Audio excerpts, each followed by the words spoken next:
Yeah, you're firm but fair. I don't know if I'm always fair. I mean, I don't think that everybody is always fair, especially being French and chef. You said it, I did not say it. I always compare us as the seeds that we've been dropped on the sand of Dubai, and we grow a kind of a plant with our own DNA, but with the nutrients of what Dubai is. Welcome again to Nourished by Spinneys, our award-winning show where we bring you conversations that will inspire you to eat well and live well. I'm Devina Divecha. And I'm Tiffany Eslick. We're continuing our conversations with leading players in the food community, from farmers to foodies and health and well-being experts. Where are we off to today, Devina? So we actually have our first returning guest on the podcast. Chef Grégoire Berger returns. And we were actually supposed to go on a boat ride the same morning that we were going to sit down and record with each other. But unfortunately, the waters were too choppy, so we've had to rain check for another time. Oh, I'm sorry. I was going to be super jealous if I had missed that. So I'm really glad that I didn't miss it. It worked out for you. It looked so cool on social media. I saw him out with a bunch of people and like getting, the fresh catch of the day. Exactly. No, I'm sorry we missed out on it, but hopefully another time. Yeah. But we, of course, got to sit down and have a chat. How was Kraken? Tell me. It's quite interesting because it's obviously got these hallmarks of who Grégoire is as a chef, and you can even see that in the design of the space. But I think it's familiar, yet got I think a twist that diners here will appreciate. You've interviewed him when he was at Oceano as well, haven't you? Yeah, that was a great interview. First of all, the backdrop of that aquarium. Yeah. But I think he's such a deep person to talk to, and his creativity is incredible. So I'm really interested to see where Kraken goes, and I really must get down there. You know what you said about creativity, it's so right. I actually first met Grégoire exactly 10 years ago when he was representing the UAE at the San Pellegrino Young Chef competition in Milan. And to kind of see his trajectory from then until now, like you say, it's been amazing. Before, like many chefs today, I thought that having the stars and being famous was the end goal. But this is mostly to satisfy the ego of one. Today, I want to spend more time with my family because I see my daughter growing from 0 to 11, 2016 to now, like a snap of a finger. Yeah. I believe that growing others is growing yourself too. Making others successful is making yourself successful. I have less the feeling of having the need to prove to anyone that what I do is great. Yeah. And I compromise a lot back in the days on being true with people that deserve it and being true on people that doesn't deserve it. Right. So I'm not willing to play any game anymore. Yeah. I want to be loved and liked if it has to be for what I'm doing and nothing else. Yeah. Not for what I have to give. Yeah. I mean, this comes with, I think, maturity. I'm 40 this year, inshallah. And I feel that I've been blessed a lot. I got everything I wanted in life. So yes, when you have a star, you want a second one. When you have a second one, you want a third star. When you have 3 stars, you don't want to lose it. Yeah. So you always worry. Yeah. I've used that. I leverage a lot of my success, if any success it was or there is. But so I'm very grateful about that. Yeah. But it's just that at some point you need to step on the side and say, okay, listen, I have people that deserve to be successful. I need to bring them up and put my ego on the side and try to be just satisfied. And I believe that happiness and to answer to your question today is more like about being satisfied and grateful than being greedy and ambitious on things that eventually will not make me really happy. Yeah. You mentioned your team and you mentioned kind of pushing, other people forward. How would you describe yourself as a leader today in your career? I think I still expect a lot from myself and from others. But like today, we have Robin Hofer, that is our executive chef. Or we have Aurélien Durand, that is my partner and also executive chef of Monarch Events. I don't want to tell them what they have to do. So I'm I'm expecting a lot for them to be, I would say, a little bit like I was when I started in Oceano back then, super hungry, but extremely accountable and also being extremely, taking ownership a lot. Because for Robin, for instance, I gave him this restaurant for him. with other plan for him on the future. And such as all the team member and behind me right now, most of them are coming from my past experiences in my past restaurant, right? I just want them to realize that they are lucky like I was lucky when I've been given Oceano back then. And I took it very seriously. Yeah. So I give them space, I believe, but I expect a lot. Yeah. Yeah, you're firm but fair. Yeah. I think that's a... I don't know if I'm always fair. I mean, I don't think that everybody is always fair, especially being French and chef. You said it, I did not say it. I try to, but again, this is an industry where you have to work extremely hard. Yeah.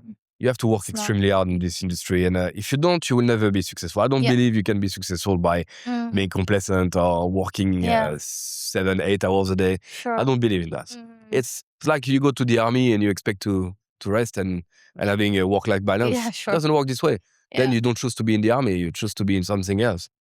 So success happens with standard. Standard happens with consistency. And consistency happens with a lot of hard work and care. Nice. So tell me a little bit more about the space. So we're in the restaurant area, but I know there's more levels. So Indeed.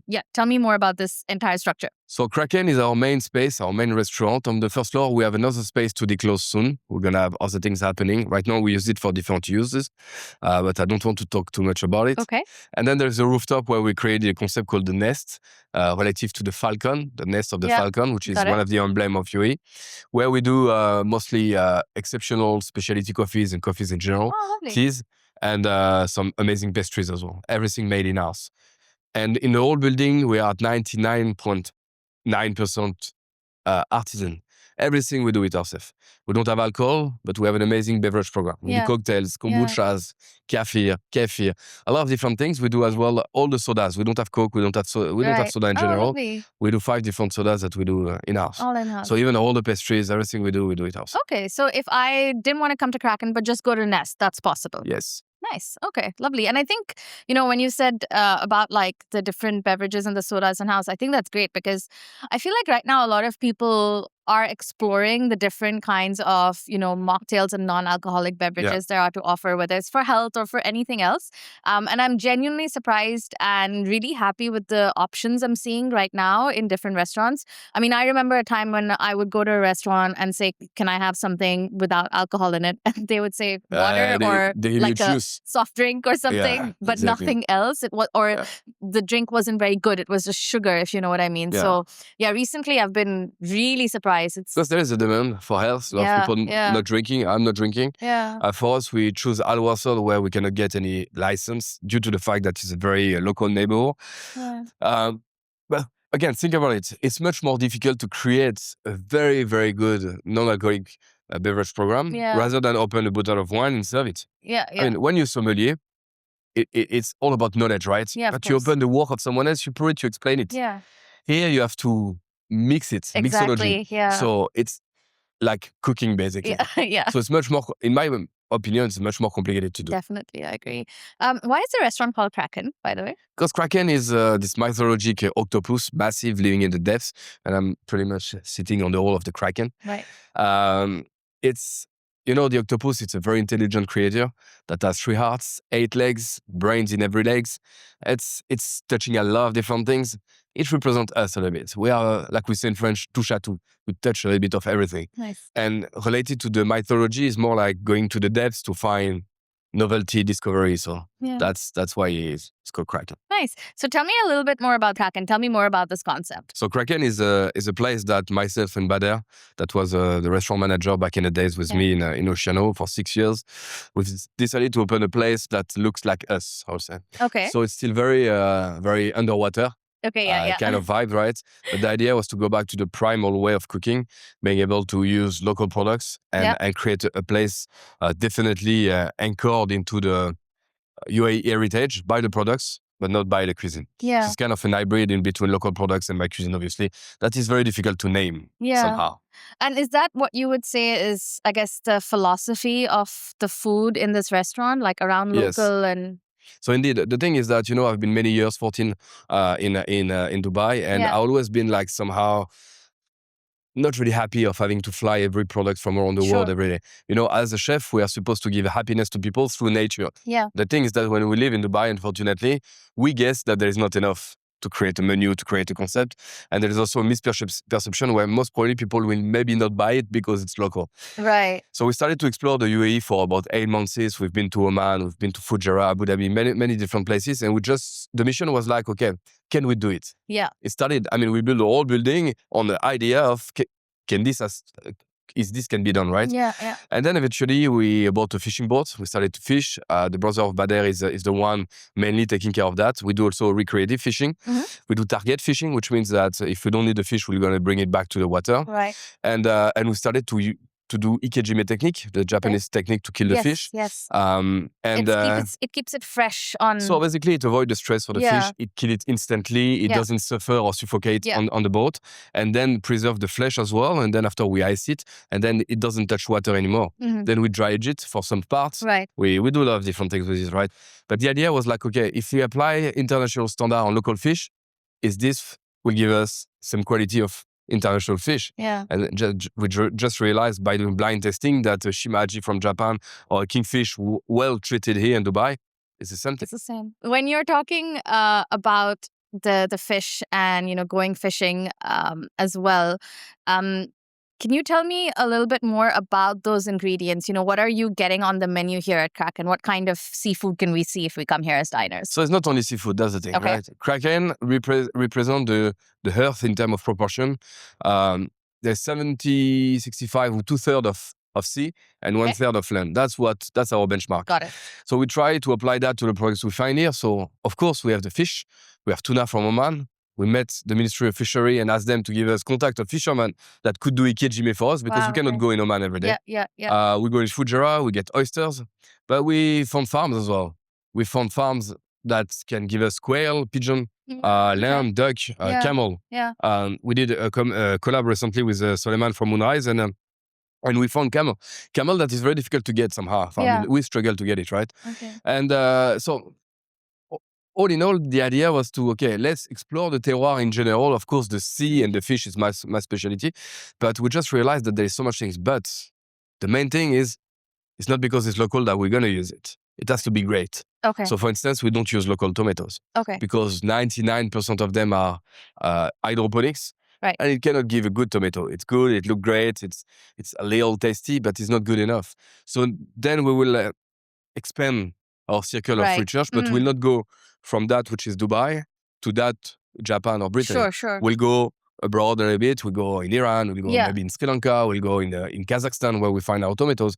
So we try to create a very short circuit of supply and stick to it, but we'll not put scale, for instance. Yeah. So there is a kind of the season will give us a certain amount of products, and my job and the team job is to be able to, with these products, to create a menu and pertaining basically the sustainability aspects through it. So if you want to use uni or caviar, and we started with certain international products like caviar or king crab, then we just realized nobody wants them because people come here expecting to give them something that is purely local. Yeah. So we're learning along the way. We are not experts.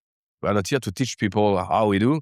It's more like we're discovering ourselves, growing ourselves, and being able maybe to change a little bit what Dubai consumption of products and local products, even for chefs, could be.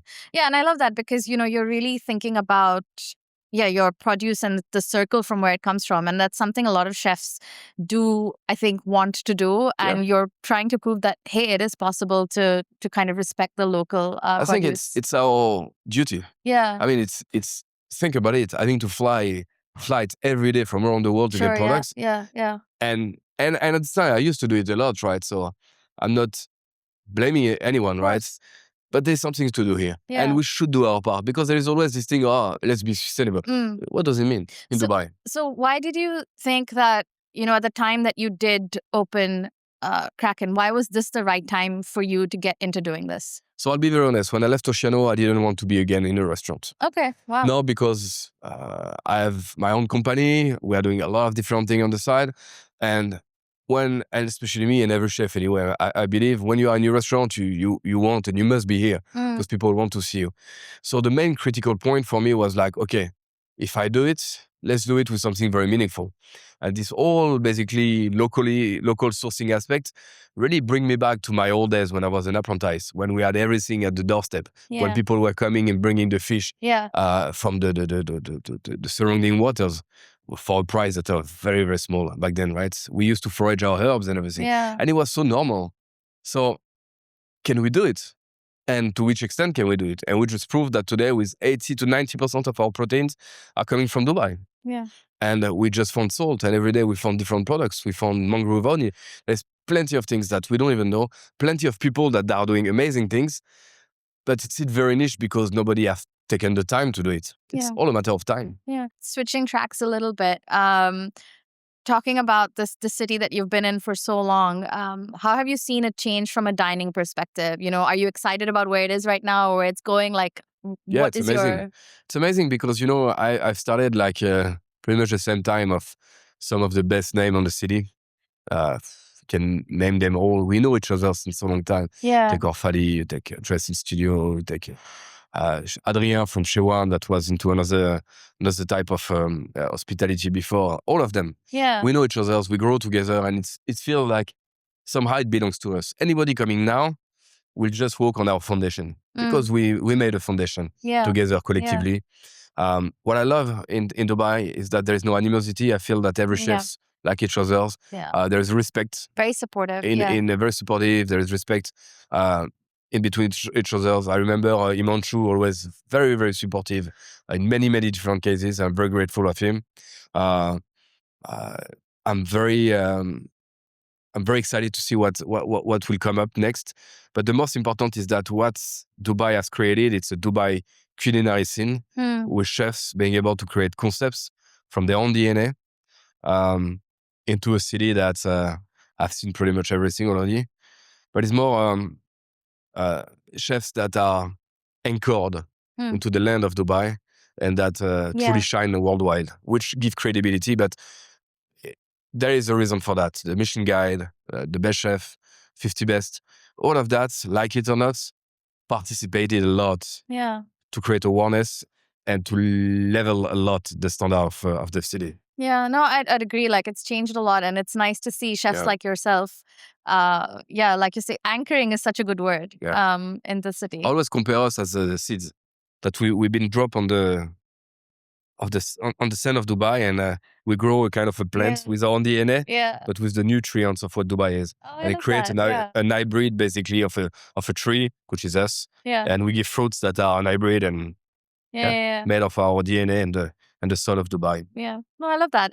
So for diners who come to Kraken, what is the feeling or the experience you'd like them to leave with? What you'd want them to remember? I think this is the feeling that people talk about, is the feeling of being home.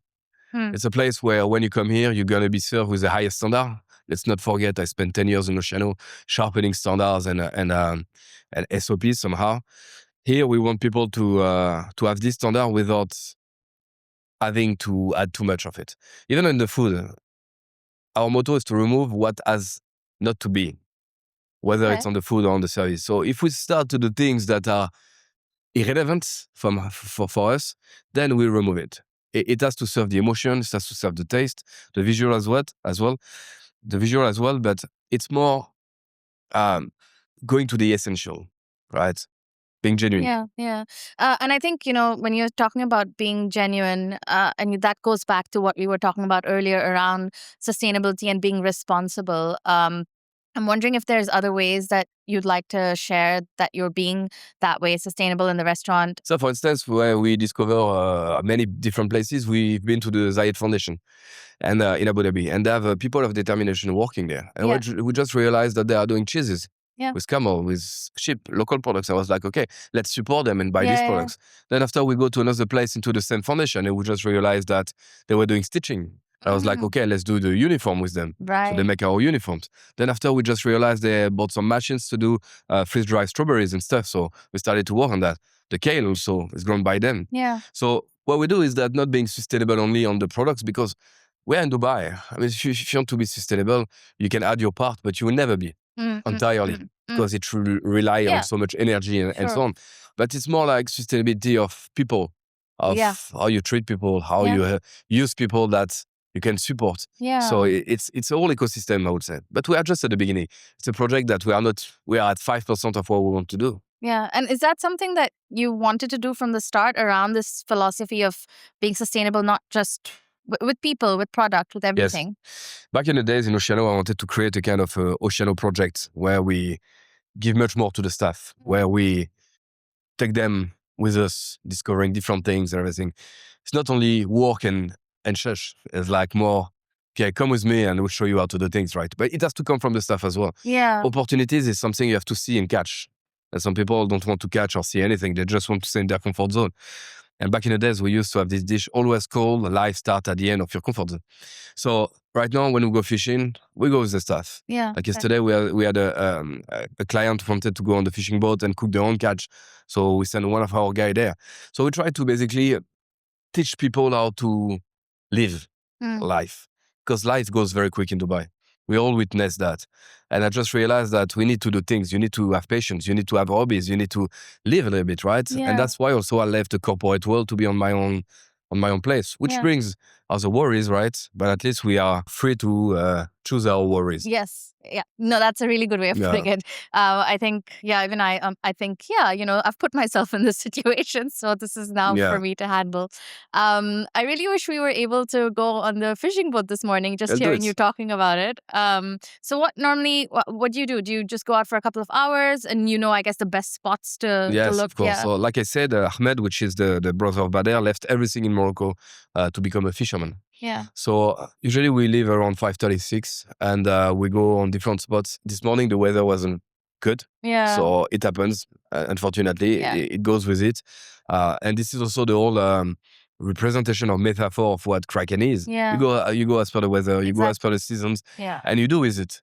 So it's much uncomfortable, but you need to play around with that, right? And again, when I was back in the days in my other restaurant, it was easy. You call every day to have a product and consistency is here, but it's too easy.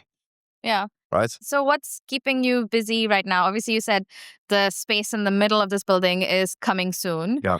So I'm guessing that's keeping you busy. That's one part. What keep me busy is with my partner Bader to be able to run this restaurant smoothly. It's getting busier and busier every day. We're working on a lot of different concepts. On my side, we have Monarch Events that is doing amazing events with amazing brands. I'm very grateful to all the trust that we have from different maisons, Louis Vuitton, Van Cleef & Arpels, to name them, but many others. This is something really that fascinates me. I really love this business aspect, and we're constantly changing. We bespoke, we tailored, so it's this is all what I love to do, and I'm very grateful of Aurélien and Robin for the job that they've been doing, because today without them, without their support, also we'll not be able to do what we are doing right now. Yeah. And all our team right now, I have all in all maybe 20-25 chefs working under me on different concepts, and I'm very grateful of them, because even if I give them hard time today, Chef Grégoire Berger will not be without them. I think that's very almost self-aware of you to realize that there's a team behind you. That's important. Yeah. I always knew that, but the more I grow, the more I understand also that if today it's a give and take things, right? Yeah. But I'm the top of the pyramid maybe, and there is foundation. Yeah, exactly. And if one of them is lacking of something because of me not giving them enough somehow, they will leave, and then it becomes fragile. Yeah. And the more they climb the pyramid, the more they have people under them. So I'm trying to show them also, because we've been taught to work for. We've been taught to. We need to empower people. I think. Is there anything else you'd like to advise maybe young chefs who are just starting out in their career? I always say that with me, I didn't really want to be a chef. I ended up being a chef by coincidence, and it changed my life entirely. I'm so grateful for that. No, I think you need to work with the best, and you have to be willing to work harder than anyone else. Yeah. But this applies to everything. If you want to be good at something, work harder.